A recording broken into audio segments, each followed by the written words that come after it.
America వ్యాప్తంగా 52,32,000 మంది వలసదారులు ఉన్నారు. అన్ని రాష్ట్రాలు చిన్న చిన్న పట్టణాల్లో జీవనోపాధి పొందుతున్నారు. లీగల్గా వస్తే ఓకే, కానీ ఇల్లీగల్గా ఉంటే మాత్రం ఒప్పుకోనంటున్నారు ట్రంప్. గతంలో ఉన్న చట్టాలనే తాను ఇప్పుడు అమలు చేస్తున్నారని చెప్తున్నారు. దీంతో అక్రమ వలసదారులకు immigration and customs enforcement ICE సోదాలు కంటి మీద కొనుక్కు లేకుండా చేస్తున్నాయి.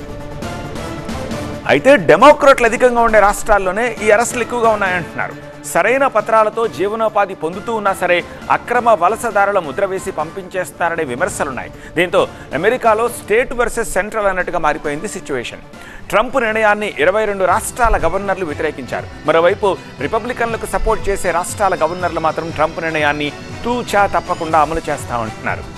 స్టేట్ వర్సెస్ సెంట్రల్గా మారిన పరిస్థితిపై మరిన్ని డీటెయిల్స్ మా ప్రతినిధి వెంకట్ అందిస్తారు.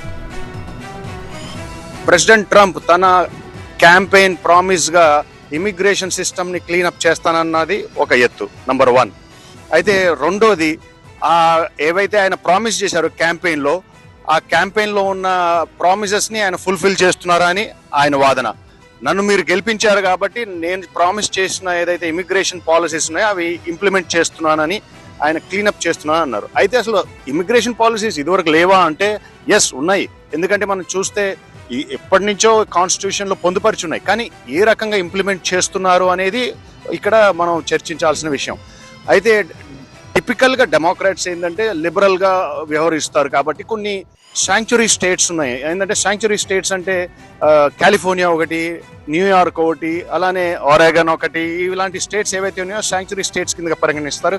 అసలు ఈ శాంక్చురీ స్టేట్స్కి డెఫినేషన్ ఏంటంటే వీరు వలసదారుల్ని ప్రోత్సహిస్తారు. ఎందుకంటే వాళ్ళకి కేవలం కావాల్సింది ఏంటంటే ఈ వలసదారులను ప్రోత్సహించడానికి కారణం ఏంటంటే వాళ్ళకి బేసికల్ ఒక కుటుంబ సిస్టమ్ని ఇంప్లిమెంట్ చేద్దామని, అలానే వాళ్ళ సెక్యూరిటీ సిస్టమ్స్కి ఏవైతే ఉన్నాయో ఇమిగ్రేషన్స్ చాలా దోహదపడతారని, అలానే ఈ స్టేట్స్ యొక్క ఎకానమీకి ఇమిగ్రెంట్స్ చాలా దోహదపడతారనే ఉద్దేశంతో ఇక్కడ ఈ పలు రాష్ట్రాల్లో ఇమిగ్రేషన్స్ ఏదైతే ఇమిగ్రెంట్స్ ఉంటారో వాళ్ళని ఎంకరేజ్ చేయడం జరుగుతుంది. అయితే ఇక్కడ మనం చూడాల్సింది 2 రకాలు, ఒకటి ఇల్లీగల్ ఇమిగ్రేషన్, ఒకటి లీగల్ ఇమిగ్రేషన్ ఒకటి. అయితే ఇప్పుడు ఇల్లీగల్ ఇమిగ్రెంట్స్ మీద నేను దండయాత్ర చేస్తున్నా అని ప్రెసిడెంట్ ట్రంప్ క్లియర్గా ఆర్టికులేట్ చేస్తున్నారు వారి విధానాలతో, ఐస్ విధానాలతో.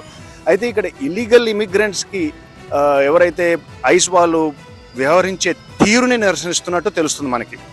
ఎందుకంటే ఐస్ వాళ్ళు ఎక్కడైతే ఈ ఇల్లీగల్ ఇమిగ్రెంట్స్ ఉన్నారో వాళ్ళని దొరికించోడల్లా అది వారిని అరెస్ట్ చేసి వారిని డిపోర్ట్ చేసే దిశగా వారు ముందుకెళ్తున్నారు అనేది మనకి క్లియర్గా తెలుస్తుంది.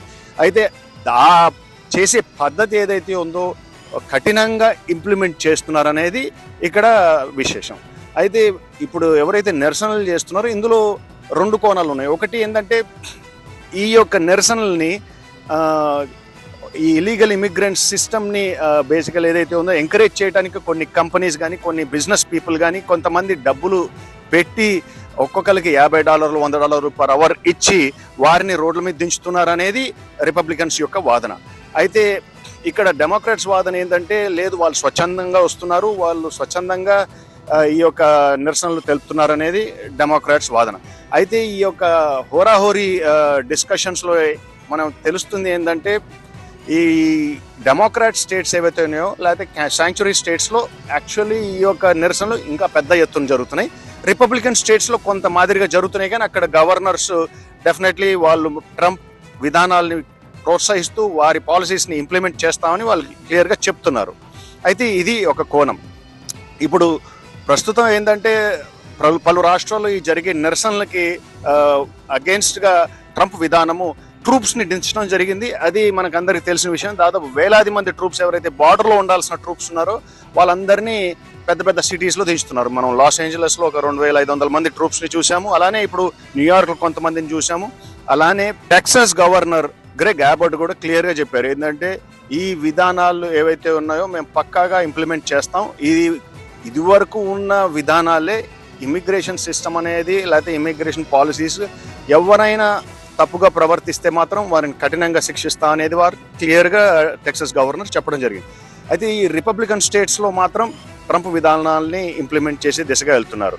అలానే డెమోక్రాట్ స్టేట్స్లో ఏవైతే ఉన్నాయో అక్కడ గవర్నర్స్ నిరసనిస్తున్నారు, వాళ్ళు సుప్రీంకోర్టులో కేసులు పెడుతున్నారు, కొంతమంది ఫెడరల్ జడ్జ్ ఇన్ ఫేవర్ ఇస్తున్నారు డెమోక్రాట్స్కి, కొంతమంది అగేన్స్ట్ ఇస్తున్నారు. సో ఈ యొక్క టాపిక్ ఏదైతే సబ్జుడిస్ ఉంది, అది కంటిన్యూ అవుతూనే ఉంది. ఈ యొక్క యాజిటేషన్స్ ఏవైతే ఉన్నాయో ఈ శాంక్చురీ స్టేట్స్లో కానీ లేదా డెమోక్రాట్ స్టేట్స్లో కానీ కొన్ని రిపబ్లికన్ స్టేట్స్లో ఉన్నాయో ఇవి డెఫినెట్లీ చల్లాల్సిన అవసరం ఉంది. ఇది సెంట్రల్ గవర్నమెంట్ అంటే ఫెడరల్ గవర్నమెంట్ను స్టేట్ గవర్నమెంట్ కలిసి మాట్లాడుకోవాల్సిన విషయం ఇది. ఎందుకంటే రెండు లెవెల్స్లో ఈ డిస్కషన్స్ జరిగి కోఆపరేషన్ లేకపోతే కనుక ఇది కంటిన్యూ అయ్యే అవకాశాలు ఉంటాయి. ఎందుకంటే ఈ యాజిటేషన్స్ ముందుకి వెళ్తూనే ఉంటాయి. కానీ ఫెడరల్ గవర్నమెంట్ మాత్రం క్లియర్గా చెప్తుంది ఏంటంటే ప్రెసిడెంట్ ట్రంప్ మేము ఎక్కడ పాలసీస్కి వ్యతిరేకంగా వెళ్ళట్లేదు, ఇది ఆల్రెడీ ఎగ్జిస్టింగ్ పాలసీస్ కాబట్టి మేము ఐస్ని దించి దీన్ని క్లియర్గా ప్రక్షాళన చేస్తున్నాం, ఇది ముందుగానే చెప్పాం కాబట్టి అది ఇంప్లిమెంట్ చేస్తున్నాం. సో ఇందులో ఎక్కడా తేడా లేదు. సో ఇక్కడ రాష్ట్రాలు సహకరించకపోయినా కూడా ఫెడరల్ గవర్నమెంట్కి ఆ కంట్రోల్ ఉంటుంది. అది బేసికల్లీ ఆ కంట్రోల్లో భాగంగా లేదా కాన్స్టిట్యూషన్ రైట్లో భాగంగా ప్రెసిడెంట్కి ఆ రైట్స్ ఉంటాయి కాబట్టి అవి నేను పక్కాగా ఇంప్లిమెంట్ చేస్తానని మీరు చెప్పడం జరుగుతుంది. సో ఈ స్టేల్ మేట్ ఎప్పుడు ఎండ్ అవుతుంది అనేది మనం వేచి చూడాల్సి ఉంటుంది. Venkat Mulukutla, TV9, Dallas, Texas.